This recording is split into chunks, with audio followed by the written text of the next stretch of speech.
Everybody, Shoshana Mizell here. Welcome to Momma Shoshana podcast. So happy to have you here. It's been a little while since I have uploaded. We had the holidays and New Year's. I hope everyone had a wonderful holiday season, safe, happy with family and friends. Uh, Today I'm going to read a little excerpt from my book called Trigger Warning. I actually did finish the book, and I'm just going through some of my friends and my assistant, kind of going through the book just as readers. They're not professional editors, just to see how the flow is for somebody, who might be just thinking that they want to read this book, that's something about the title attracts them. So just to preface this is chapter 6 in my book called Postgraduate. And just to preface this, that when my mother passed away, I was 8 years old, and I had to go then into Manhattan to live with my father and stepmother. And I had experienced a lot of trauma from the age of birth to 8 years old. And because of that, I was in pretty bad shape. My father realized that he had to take me to therapy, like ASAP. And this is a little excerpt from chapter 6 about that experience.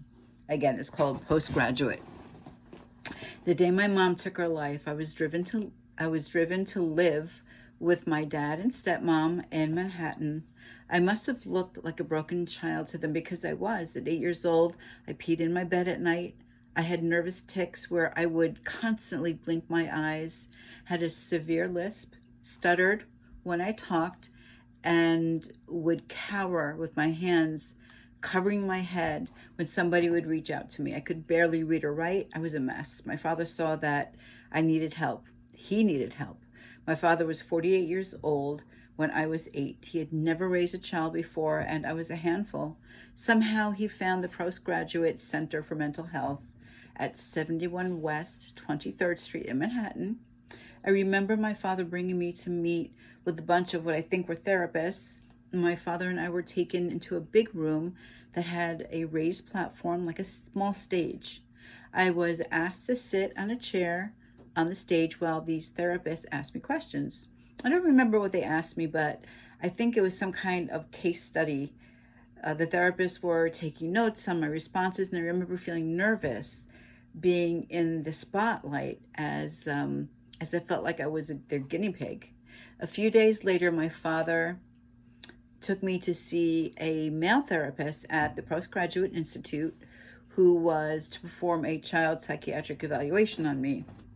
The therapist had me put together puzzles, look at abstract pictures, and ask what I saw. Then he started to ask me questions about my life thus far.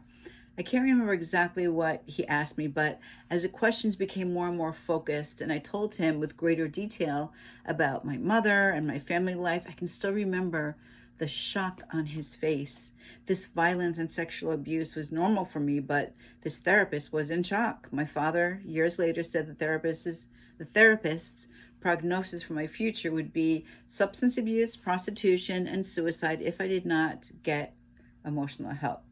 So I did go to therapy. I didn't like most of my therapists. They were serious and would just sit there waiting for me to say something. Sometimes we would spend the whole session in silence. I remember I would make up dreams that would satisfy the therapist's desire for me to like my stepmother more. I was only 9 years old, but I knew how to manipulate and placate an educated adult. I was also extremely gullible, which was a difficult coping mechanism to navigate, and one that took many years of self-evaluation to break. And so that was just my 8-year-old little girl experiencing just a couple of days after my mother took her own life, and being put in front of all these adults.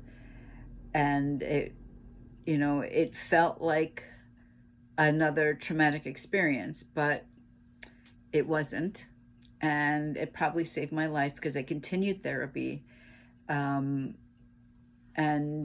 with, respites here and there, maybe a year off once in a blue moon, because after a while I was in therapy for so long, but I needed it. I was really, really emotionally and mentally ill, and I needed a tremendous amount of help. So the reason I'm sharing this is, well, first of all, it's in the book that I just finished, and hopefully, if when it gets published, hopefully, it's something that will help other people out there. Because yes, I do talk about my problems, but I also talk about the solutions that I found, and that's the most important part. So, thank you so much for listening, and I will definitely be back with some more excerpts here and there. And I do have some wonderful interviews coming up in the new year. I'm very excited. Should be having my first interview with a really interesting person late January. So stay tuned for that. And again, if there's any subject matters that you want me to talk about, just let me know. And I would love to talk about them. Okay, so have a wonderful day. And if you can, please subscribe, like, share, and comment if you feel inspired to. Thank you. Bye-bye. Take care.